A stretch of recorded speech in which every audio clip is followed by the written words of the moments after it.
Hello, everybody. Welcome back to the Edge of Adventure podcast. My name is Adam Asher. Always great to have you with us as we travel somewhere very important. And today we're going to go to Nepal and to Myanmar.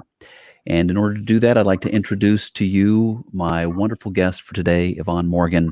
She's joining us from the Orphan Relief Effort. And I just want to welcome you to the program, Yvonne. Thanks for joining us. Thanks, Adam. I'm excited to be here. I really appreciate you accepting this invitation. I came across you guys on social media, watching what you do and how much you have this heart and this passion for the people of Nepal and the people of Myanmar. So to put it into perspective, let's talk about those countries. All right, let's take people to that part of the world and help us get acquainted with life and culture in Nepal and in Myanmar. Okay, and I'll start off in Nepal. Probably the biggest it's a beautiful country. And I have found that all over the world, no matter if you agree with a government, the world is a beautiful place, many beautiful things. Nepal has Everest, which is just breathtaking to see. I think the one thing that surprised me about Nepal the first time we visited there was as you're coming into land, it's a city of about 1.5 million people, and I had no idea Kathmandu was that big. I should have researched better, but you always think of this little beautiful hamlet in the middle of the mountains, but it's a valley that is surrounded by the Himalayan mountains and just breathtaking. And since it sits in a valley, they do not get as much winter as you would think. It gets cold, probably down into the 30s. But they don't get a lot of snow. It's a heavily populated area. I want to say within the valley, as I said, 1.5 million people, but the valley area is maybe a 20 square miles. It's not a big, so all the buildings, all the houses are multiple stories so that they can fit more families in to ease the overcrowding. And most of the time, the orphans we deal with there, probably their biggest issue as far as what creates orphans is human trafficking. With the poverty and with the closeness to India and China, they use Nepal to traffic children out of. There are a lot of unscrupulous people that will entice the children to go into jobs, usually to join a circus in India, to get a job in China as a maid. And these are falsehoods. This is not what's actually happening. And then they're sold into the human traffic trade. And so that's how we come about a lot of our orphans there. And then Myanmar also, that a lot of people kind of, when you say Myanmar, don't really know where it is. Used to be called Burma. And so that helps a lot of people because, the movies and that. It's a country that only opened up to tourism about 9 years ago. For a long time, we could not visit. We've now made 4 trips there. It is in Southeast Asia, just like Nepal is. Very tropical, if you watched a lot of the movies where the British were invading Burma during the World Wars, you'll have seen what it's like. Very, very hot, very humid, still beautiful. The people there are very friendly and welcoming. And if you haven't, as we're recording this, recently they went through a coup where the military took back over the government. That was the case up to about 10 years ago when they did try to go to a democracy.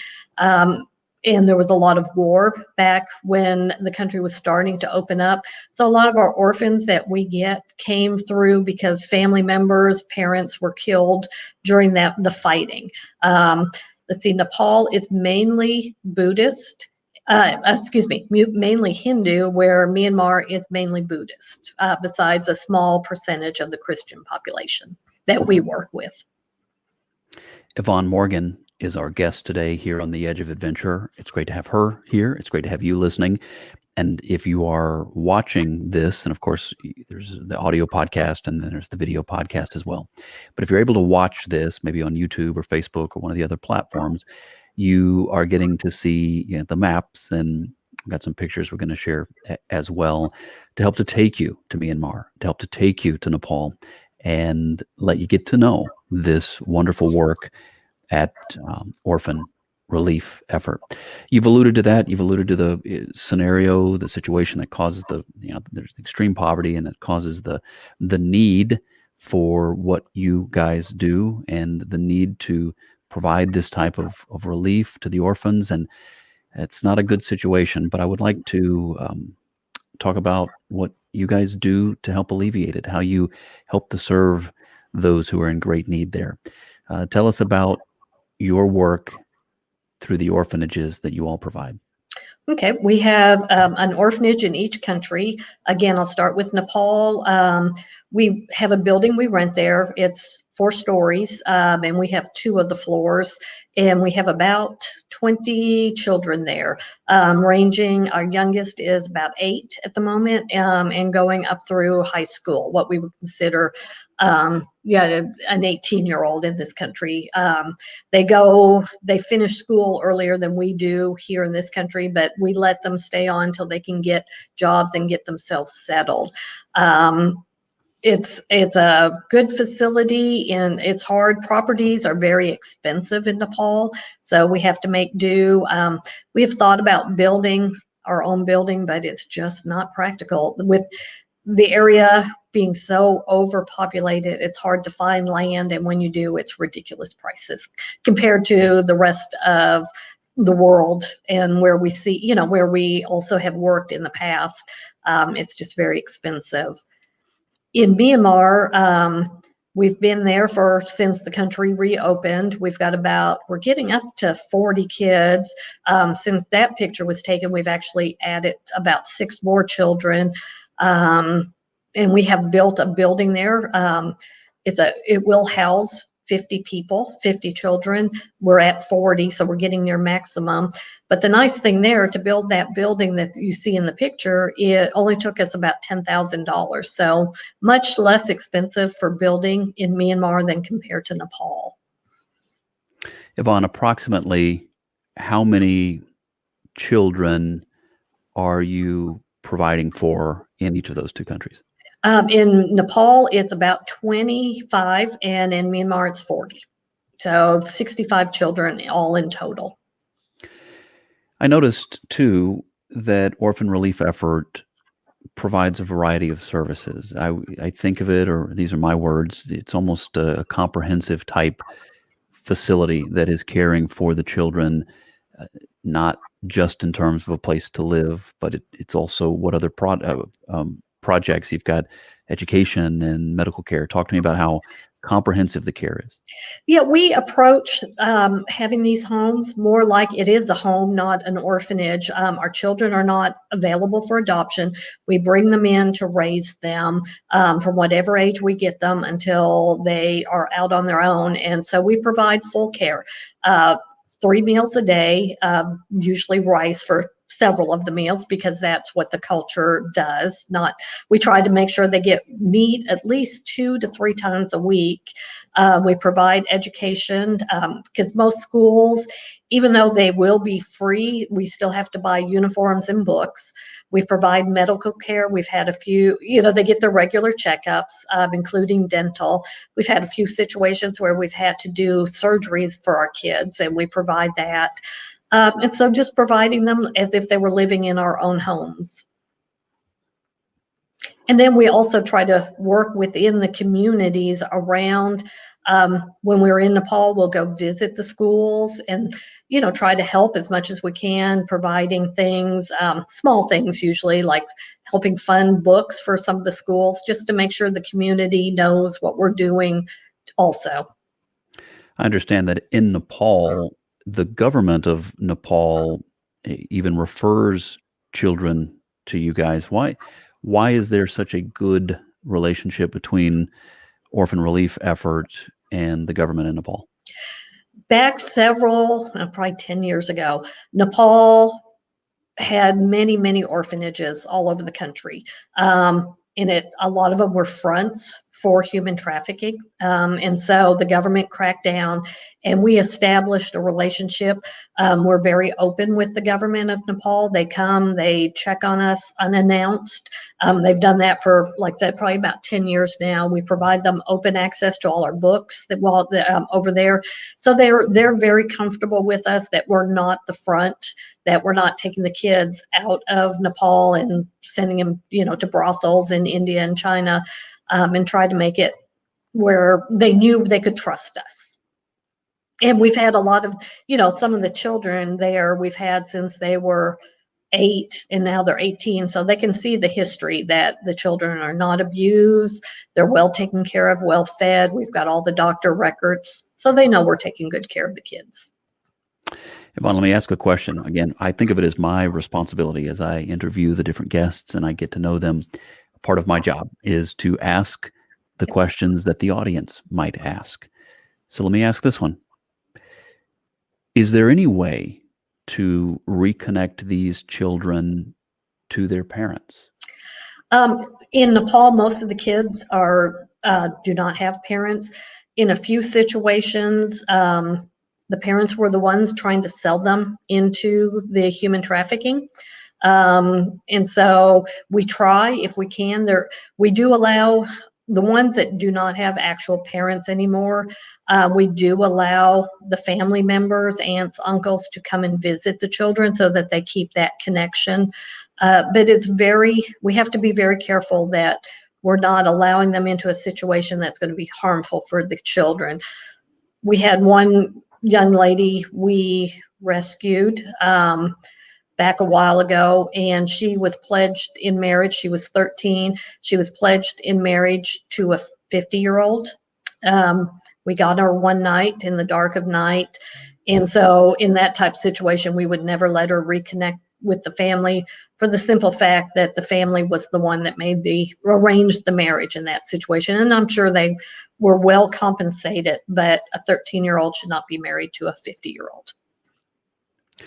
Yvonne Morgan is our guest today. She's joining us from Orphan Relief Effort, and we're learning about their work in Nepal and Myanmar. And if you're thinking, Myanmar, wait a minute, what country is that?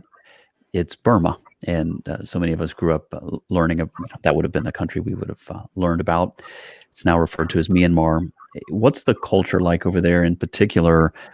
And you've mentioned this a few minutes ago, but from my study here, it seems like it is a divisive time for them. There's a lot of push and pull and strife. Yep. What's it like there? And does that present a challenge to you guys trying to take care of these kids? It does present several challenges. The town that our orphanage is located in is fairly remote. We are right on the edge of the Christian area of the country, which we are not allowed to enter as tourists when we visit the country. It's very restrictive to where we can even visit. And if we break those restrictions, we are returned back to the U.S. without any questions. So there is a lot of a Christian community in the area we work in. The town's about 100,000 people, but there's also a heavy military presence. It's been pointed out to us. We don't necessarily see it when we're there, but because they'll be dressed as in plain clothes. But when we're in town, we're very much they're following us to make sure what we're doing. And now with the unrest and the military government coming back into power, they do not like Christianity. They all, even when the dictatorship ended a while back, in the Christian areas, there was still military activities. You can read about it quite a bit. They still do the bombings up in the mountains. So it is a big concern to what's going to happen because our children are all Christians. And so we are worried about what the future holds for them. Yvonne, what's the biggest need that you guys have as somebody tunes in now and listen to the podcast and they're getting to know you and they're already, because again, I put myself in the position of the listener here, and I'm getting to know you too, and I'm hearing your heart in all of this. What would you say the biggest need is if someone were to decide they should get involved somehow with orphan relief effort? Always ongoing funding to keep the homes open and keep being able to feed and house and clothe the children.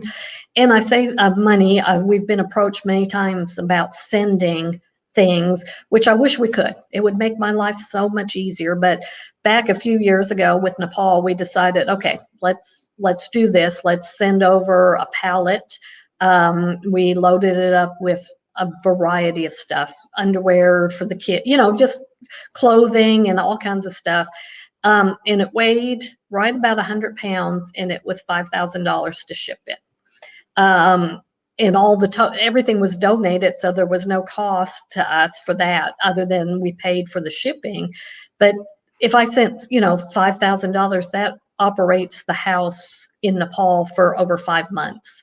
And so we've learned a lot of people like to donate items, but money helps us. And it also helps the local economy, which we've been doing this in other countries as well for over 20 years now. We're down to just Myanmar and Nepal. But by sending money, if a child needs to go to a doctor, instead of sending medicine from our country, they can buy it there. And then that helps the local economy. And I know it worries people when they send money. I understand that. But that is the easiest and the most efficient way for us to help these people. Well, since we're talking about money, tell me about what percentage of the money that is given to orphan relief effort, what percentage of that money goes to help the kids?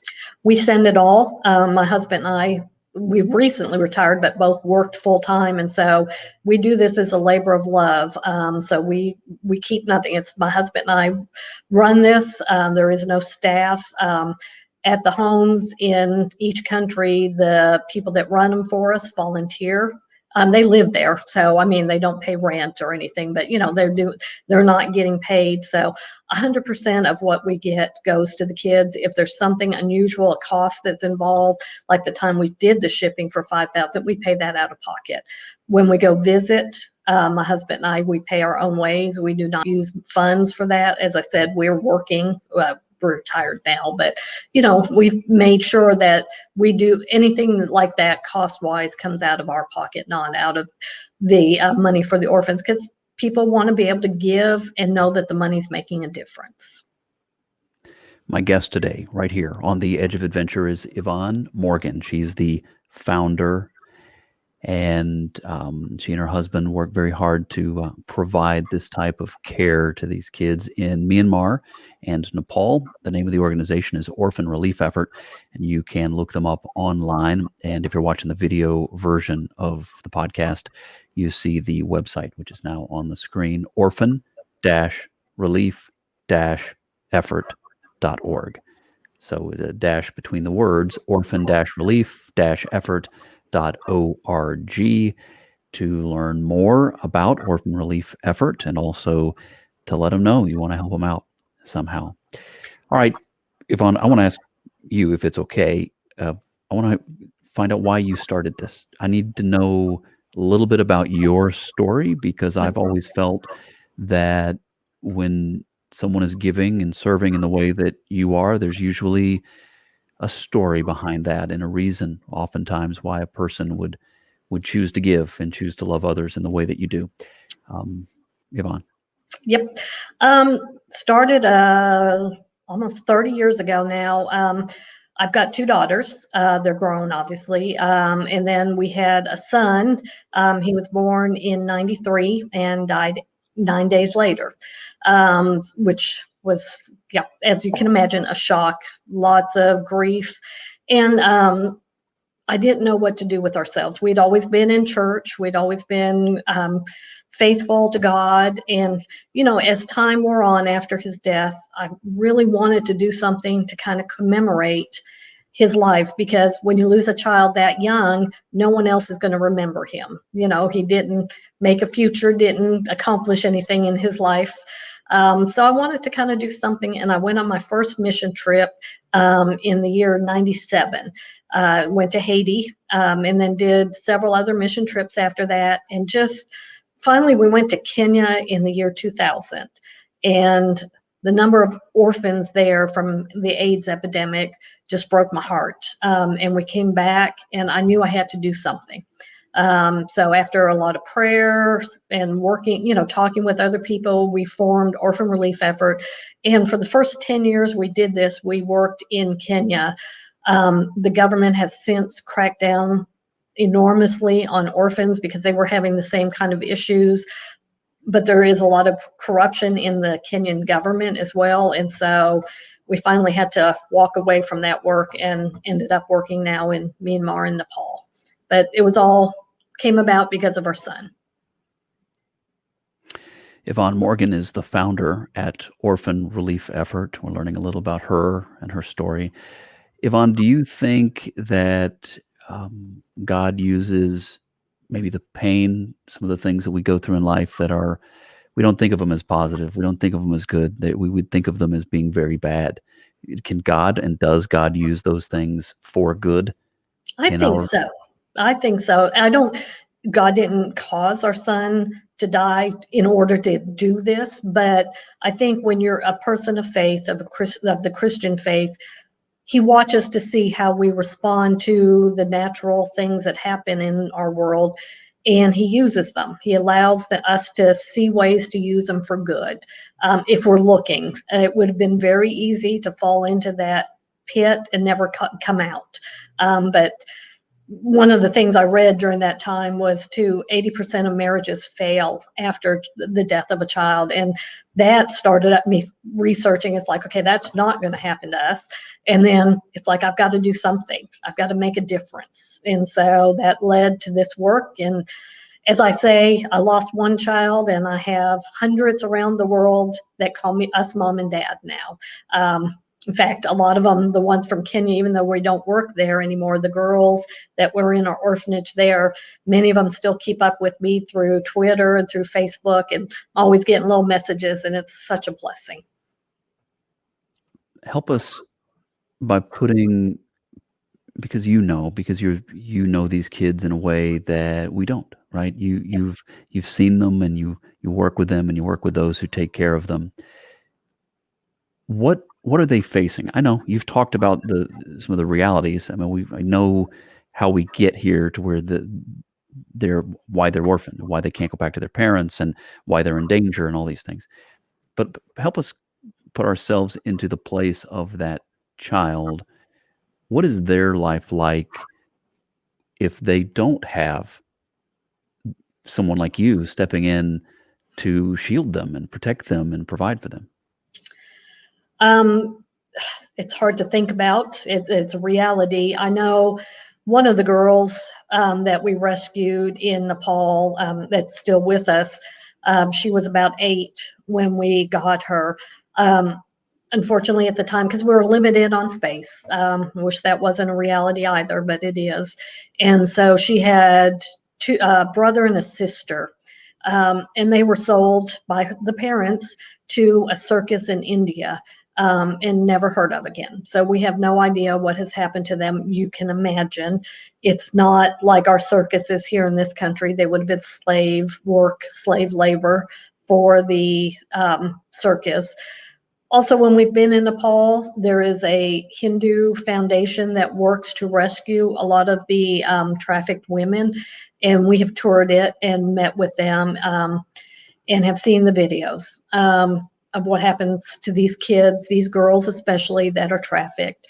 They live a life that none of us even want to think really exists. Incels, visited by many men every single day. I mean, we're talking 20, 30 men a day. A lot of times they may be given drugs so that they'll be more cooperative. I remember one lady we saw in the video, and she wouldn't cooperate. She tried to run away, and they poured gasoline on her and set her on fire, and she survived. It's not a life worth living, in my opinion, although God can redeem them and has a purpose still for them, but it's not imaginable to us. Or they're begging on the streets. In Nepal and in Myanmar both, if the mom remarry, well, either way, if one parent dies and the other one remarries, the new spouse does not want the child because that belongs to somebody else and they will discard them on the street. We have found kids as young as 6 living on the streets. No one to care for them. They're begging and they're trying to make their own way in the world at 6 years old. I remember one of them when we got him at 6 had not been potty trained because he'd been cast away at probably 3 or 4 and had no idea how to be potty trained. We finally did, but it's unimaginable for us here, especially here in America, for us to realize how bad it can be. Yvonne, what would be one of the hardest things that you've had to witness through this process? You've been doing this for 20 years. You've seen a lot of good, you've seen a lot of bad. What's the part about this that breaks your heart? The ones that we can't take because we don't have room for them. Both are one in Nepal. They're both run by ministers. And one of the things we talk about when we first started working with them is they've got to make those decisions, because if I read the stories of each child that was presented to us, I'd take them all, and we don't have the room for them all. But hearing their stories and having to say, no, we're full. We don't have the funds. We don't have the room for these kids, and knowing what we're turning them back to. When we did still work in Kenya, we had a set of twins, and they had been so malnourished. They both had severe rickets that could not be corrected. And one was worse off than the other and was deteriorating quite a bit, to the point she couldn't walk to school. And we're not equipped to handle the handicap situation. It's hard enough for our staff that we do have. And so we had to send her back. And it still bothers me. I often wonder what happened to her, because I know what she was going back into, a life of extreme poverty. And maybe, and that's what she came from. That's where she got the rickets, because they couldn't feed her. And yet we had to send her back. Yvonne Morgan is the founder at Orphan Relief Effort, and she's my guest today here on The Edge of Adventure. And it certainly is a privilege to be learning more about Orphan Relief Effort and to be learning more about you, your heart, and also by extension, your husband's heart. I know this is a project that the two of you have worked on together. And I'm looking at, again, regarding anybody who's able to watch the video version of the podcast, YouTube, IGTV, Facebook, that sort of thing, or online at theedgeofadventure.com. You're getting to see these pictures here, and I'm seeing some beautiful faces, happy faces. Tell me, I'm not sure which of the two facilities are we looking at here? Is this Myanmar? Myanmar. Yep, and that was on Christmas. And by the time we get pictures and I get them posted, because we try to post something every day, it just takes time, because even before the coup, they had a hard time with internet. And I tend to be able to get more pictures from Myanmar than I do Nepal. They just can get better connectivity. But that was Christmas at the home. And a lot of times you'll see other organizations and they post the sad, dirty child everywhere and, tug at your heartstrings, which it does. But we get these kids and we transform them to have beautiful lives as much as we can. And so I want to show what we're doing. We've made them happy. You can see them enjoying the meal, enjoying fresh fruit. And it's just, we have fun when we go visit, we play games, we take stuff for them to do, and we make their lives as enjoyable as possible. A childhood should be fun, and that's what we're trying to accomplish. And we are looking at the Facebook page. I'm pulling these pictures from their Facebook page, but you can find them on Twitter, you can find them on Facebook, you can find them on Instagram, and you'll find the links to all of those by going to their website, orphan-relief-effort.org. So look them up, connect with them. And what I always say is be sure you let them know you heard Yvonne here on the program and that you enjoyed getting to know her, that sort of thing. But at least connect with them and encourage them, in the very least. I mean, maybe you're called to support them financially, but in the very least, let them know that you're out there and you have a heart for what they're doing, because I promise you, even though Yvonne won't tell us this, I'm sure this has come at great sacrifice for her and her family as well. So, looking at, yes, beautiful kids here. What a beautiful meal. I mean, I'm looking at that meal. I'm getting hungry here just looking at it. Yep. And such beautiful, beautiful smiles. They do. What is a child who has been rescued, right? Right. They were in the horrible situation, which is almost words just do not describe, don't do justice to how bad it is. And now they're over here and they are loved. How does it change a child's life to be safe and loved? It makes such a difference. Coming up in the next week or two, as I said, in Myanmar, we've gotten 6 new kids recently. COVID is devastating both countries because of the poverty. I mean, we struggle with it here too. And so when we get new children, I always post pictures of them as they come in, and then again weeks later, and you just see the change in them. Probably one of the stories I remember the most, again, back when we used to work in Kenya, there was a little orphan we got. Her name was Victoria, and we brought her into the home. She was 6. And one of the first things we like to do, because we don't know when these kids last ate. It could have been yesterday, it could have been days ago. And so one of the first thing we always try to do is sit them down and let them eat. And with this little girl, we sat her down and we let them eat as much as they want. So we bring them plate full. As long as they're eating it, we'll keep filling their plate. 6 years old, she ate 6 platefuls of food, because they have learned that when food is presented to them, they eat till they're almost sick because they don't know when they're going to eat again. And just to see that mentality that they're thinking that way at 6. And then, once they're comfortable and figure out that they have all these great brothers and sisters now, and that they're going to get 3 meals a day, you can just see them relax, and they start to being able to laugh again, and they don't hoard food, which is a great thing to be able to see that they're not hoarding the food anymore, that they know they're going to be okay. You just said that they have these brothers and sisters, right? You're the way you frame this is that they're not in a facility, they're now a part of a family. Yep. And our older kids help take care of the little kids, and it's just one big happy family. And we try to take them out on outings. The last time we were in Myanmar, they took us up to a river that they like to go to, and we all went swimming, and the river was probably 20 degrees, it felt like for us. And they go swimming. They're very modest culture, so they do it in their clothes. But and we have fun, and we try to send them when we got the funds out on picnics and trying to make life like it would be, how we would want our kids to be. Yvonne, let me ask you about your faith, because you've mentioned a couple of things. Clearly, you are a woman of faith, and this platform here on the Edge of Adventure, I have all sorts of guests, and we talk to all sorts of people doing wonderful things around the world. And I always like to understand what motivates them. And what motivates you? Does your faith have something to do with it? Yeah, definitely my faith.